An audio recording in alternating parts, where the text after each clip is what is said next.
అందరికీ జేబీఎం నేను Rajesh Mahasena welcome to Mahasena media Chandrababu Naidu గారు కానీ లోకేష్ గారికి కానీ బీసీలు అంటే ఎప్పుడు కపట ప్రేమే అక్క తప్పు కదా అక్క అలాంటి మాటలు మాట్లాడొచ్చా ఓకే ఇప్పుడు దాకా ఏదో వాళ్ళు చెప్పింది స్క్రిప్ట్ యాజ్ ఇట్ ఈజ్ దింపేసావు మంచిదే కానీ బీసీలు అంటే కపట ప్రేమ అక్క నువ్వు గతంలో మాట్లాడిన మాటలు అప్పుడే మర్చిపోతే అలాగా నువ్వు మర్చిపోయినా నేను మర్చిపోయినా గూగుల్ మర్చిపోద్దటి ఉండక్క చెబుతాను అలాగే ఉండి లైన్లో అక్క ఎక్కడో అక్క దా ఒకసారి వీడియో చూద్దాం రాక మీరు సైబరాబాద్ లో పెట్టిన చెట్టు ముక్క సార్ నేను అలా సైబర్ టవర్స్ లో ఎదిగి ఈ రోజు మీ ముందు నేను ఇలా అయ్యానని చెప్పుకుందామని వచ్చాను. నన్ను కన్న నా దేశం నమాం నమామి అంటూ జై తెలుగుదేశం. నియోజకవర్గ ప్రజలందరి సాక్షిగా చెప్తున్నా. నువ్వన్న మాటలే కదా ఇయ్యి ఎవరన్నా ఏమైనా క్రియేట్ చేశారా?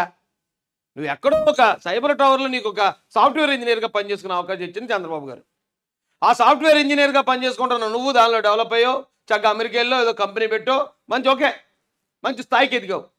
స్థాయికి ఎదిగితే నీలాంటి యంగ్స్టర్స్ ఉండాలి, నీలాంటి బీసీ మహిళలు రాజకీయాల్లో కూడా ఉండాలి, నీలాంటి యూత్ రాజకీయాల్లోకి వస్తే ఆ బీసీ వర్గానికి ఏదో మేలు చేస్తావని నిన్ను పిలిచి కదా సీట్ ఇచ్చింది, నిన్ను పిలిచి కదా తెలుగుదేశం పార్టీ నీకు రాజకీయ భిక్ష నీకు రాజకీయ జీవితాన్ని ఇచ్చింది తెలుగుదేశం పార్టీ కదక్క.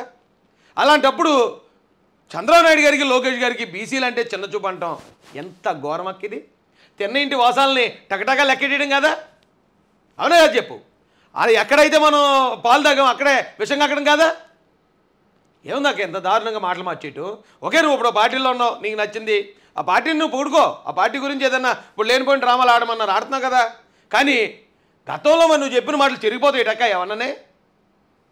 నీకు అసలు రాజకీయ భిక్ష పెట్టింది తెలుగుదేశం పార్టీ ఆ చంద్రబాబు నాయుడు గారే.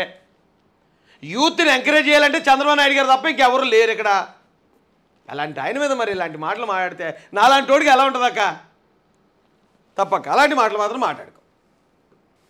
ఇంకా చెప్పక బీసీలకు టీడీపీ హయాంలో వాళ్ళు చేసింది ఏమీ లేదు. ఈ రోజు మీరే చూస్తా ఉన్నారు గుంటూరులో ఏం కలిసారండి అక్క. తెలుగుదేశం పార్టీ రాష్ట్ర అధ్యక్షులు ఒక బీసీ సామాజిక వర్గమే అచ్చెన్నాయుడు గారు. తెలుగుదేశం పార్టీలో చంద్రబాబు నాయుడు గారి తర్వాత ఆ స్థాయి నాయకులుగా ఉన్న యనమల రామకృష్ణుడు గారు ఒక బీసీలే, ఓ బీసీ నాయకులే. ఇంకా చెప్పాలంటే మన అయ్యన్న పాత్రుడు గారు టాప్లో ఉంటారు కదా తెలుగుదేశంలో, ఆయన కూడా ఒక బీసీ వర్గమే. అదే ఇది బీసీలకి వాళ్ళు జగన్మోహన్ రెడ్డి ఏమైనా ఇచ్చాడాక రాష్ట్ర అధ్యక్షుడు కానీ ఉపాధ్యక్షుడు ఎవరైనా ఉన్నారు బీసీలు? అలాంటి నువ్వు మరి తెలుగుదేశం పార్టీ మీద అన్ని మాటలు అనకక్క హృదయం గాయపడుతుంది నాకు.